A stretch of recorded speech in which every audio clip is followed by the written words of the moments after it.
Hello to my wonderful subscribers. I am back with another review video. I am trying to do more product isolated review videos for you. So here's another one. I know, so crazy.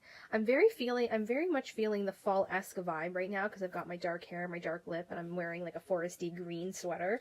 But what you don't see is that I'm wearing hot pink pajama-ish pants, so not really matching below the waist, but you guys get the drift. Hashtag your YouTube life. So today I'm going to be reviewing the NYX Lid Lingerie eyeshadow palette. This is what it looks like. Oh man, can I tell you?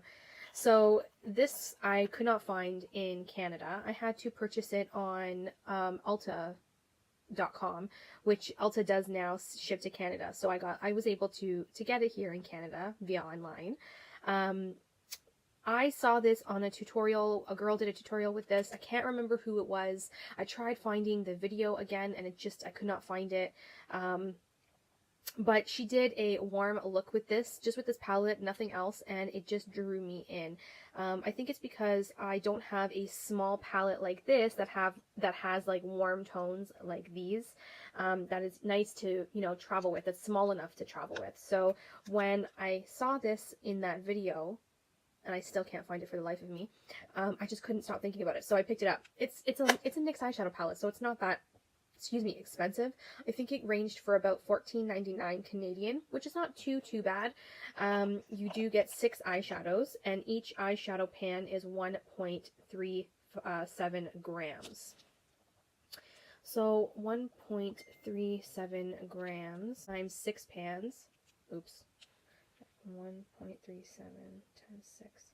It's 8.22 grams in total, which, I mean, if you think about it, that's a pretty decent amount of product. I mean, it's not out of the ordinary, I don't think. I mean, highlighting pans are a little bit more product, so these are just eyeshadows. Obviously, you're not going to get as much product as you would with a highlighting pan, but this is definitely very compact, very usable for travel.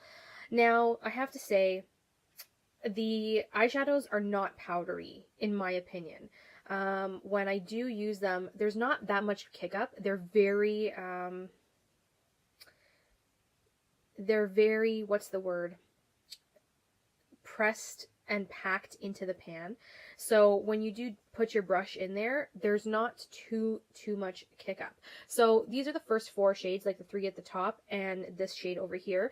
They're very pigmented. They're very pigmented shadows. Not now keep in mind, the darker ones I found to be a little bit more on the patchier side, and they are a bit harder to blend. But these 3 shades here, the bone color, the lavender, and the gorgeous deep burnt orange, they are quite nice to work with on the skin. I just find that the dark ones are a little bit on the patchy side. So, there's the lavender. The lavender is a little bit more lighter, and because of my skin tone, it doesn't show up as much on my skin tone as it would maybe someone a bit lighter than me. I'm gonna also swatch these 2 down here just to show you. So the pinkish color is very pretty. That's the pink color there. It's very light on my skin tone, as you can see, because I'm still a little bit dark from self-tanning. But the 2 dark brown ones I find are a little bit on the chalky side. They are a bit patchy, so they do need a little extra work to blend in. Is that a deal breaker for me?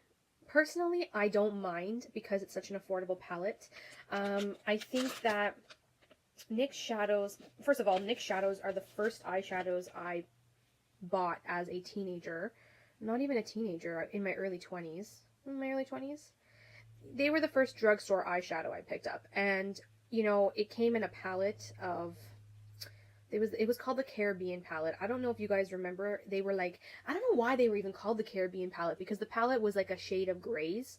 but they looked so bomb on an eye for a smoky look. It was amazing. Anyways, getting off topic. Because of the price, I don't really mind that I have to work a little bit extra with the darker shadows, because they are a little bit on the patchy side.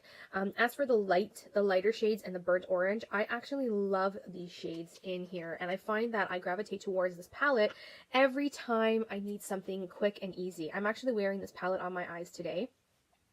I am wearing this pink shade in my crease, and then I'm wearing this burnt orange shade all over the lid, and then I took this, like, it's like a chocolatey brown. It's a warm tone brown, and I have it in like the outer corner of my lash line and just the outer corner of my lid. So, I mean, you know, it kind of, I mean, it does work once you know, blend it, but it does take a little bit of work to blend these two shades here, the darker shades. These four here are, they're decent. They are, you know, easy to work with. I use the bone color to set my lid, and then I go in with this color in the crease, and then I go in with this color all over the lid. Sometimes I just do this color all over the lid, and I blend it and blow it out into the crease, and then sometimes I'll add a mixture of the darker shades to deepen it up a bit. But either way, I still love how my eyes come out with this particular palette.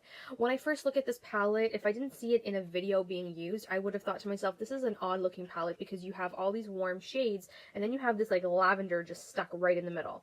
So, after I saw people using it, I found it was more easier for me to get ideas with the 6-pan shadow palette from NYX. They do have other shadow palettes in their line. This one is just the Lid Lingerie one. I like it because it's so compact. I can throw it in my travel makeup bag, and for the weekend, I have my eyeshadows that I can use. Especially if it's not a weekend where I have a big, huge event. Like if it's just an everyday type of weekend where we're just hanging out, we're either going to go out for dinner or we're going to, you know, go watch a movie. I have this palette to use, and it just puts my look together so I look presentable. I wouldn't necessarily use this for like a wedding event or a special event in that case. I find that these are more casual shadows than if I were to use them for a special event. I think the special event type of shadows are more geared for other palettes that I own in particular. But this one I like for an everyday use. I do think it's a great option if you're looking for something that you just don't want to think about, and you have different shadows to do different looks. You can get a few looks out of this in particular. They're all matte shadows, so there's no shimmers in here. And some people might not like that. Some people might like it. I prefer all matte shadows because if I really want to do a bit of glitter on the lid, I can just pull in a glitter shadow from either another palette or one of my single glitters that I own. So, I mean, this is great. Even if I wanted to amp up the look a bit to kind of make it more fancy, I would just even pull in a MAC pigment and use a pigment for my lid and use this in the creases. So, I mean, it's very versatile. You can work with this palette alone. You can work it with a conjunction of other products. I like how it's so compact. The only complaint that I do have is that the dark shadows are a little bit on the patchy side. It doesn't make it or break it for me, but I mean, it would make my life easier if these two dark shadows were a little bit more blendable. And the fact that there's no mirror. I don't have a mirror here, so I can't really rely on this for a mirror. I'd have to pull in like my highlighting palette mirror, or use the mirror in my on my vanity or in the bathroom wherever I'm doing my makeup, if I'm even like home or traveling. So yeah, it's a great little option for those of you who love warm tone shadows. I think you would enjoy this. Definitely not a lot of kick up because I find that the pan is quite packly pressed, and some people like that better than a palette that is full of fallout subculture. But I do think that this is a great option. It's an affordable option. I'm actually glad I did pick it up because I find that I gravitate towards this palette more so than even my Urban Decay Naked Basics palette. When I want a simple look, I go for this one. So, I mean, that tells you a lot, right? I don't know if it's because in my recent months, I've been gravitating towards a lot of the burnt orange shadows, but this shadow right here just pretty much does the entire palette for me. That's just the warm shadow lover in me. That shadow just says it all for the palette for me. So, depending if you love warm shadows, you might like this, you might not. If you are more of a cooler tone person, this might not be it for you. But if you do love, like, matte warm tone shadows, this is a great one from the drugstore that you could definitely look into. I don't know what it is, but I prefer NYX shadows over L'Oreal and Maybelline. When it comes to matte shadows, I don't know what it is, but I just find that the NYX ones work better for me than the other drugstore brands do. I don't know what it is, but that's just something I've noticed over the years of having shadows from, you know, Revlon and L'Oreal. And I mean, I decluttered my L'Oreal shadows last year or the year before because I just wasn't using them. They weren't speaking to me as much as I would have hoped that they would have. So this one, thumbs up for me, affordable.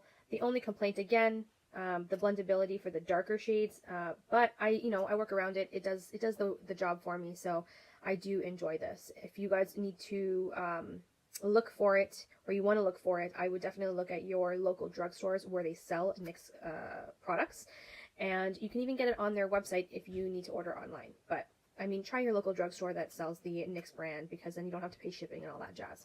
But yeah, so that's it. That was my review. I hope you guys enjoyed. Have a great day. Don't forget to like and subscribe if you're not for more videos, and I will see you guys in my next one. Bye, everyone. Mwah.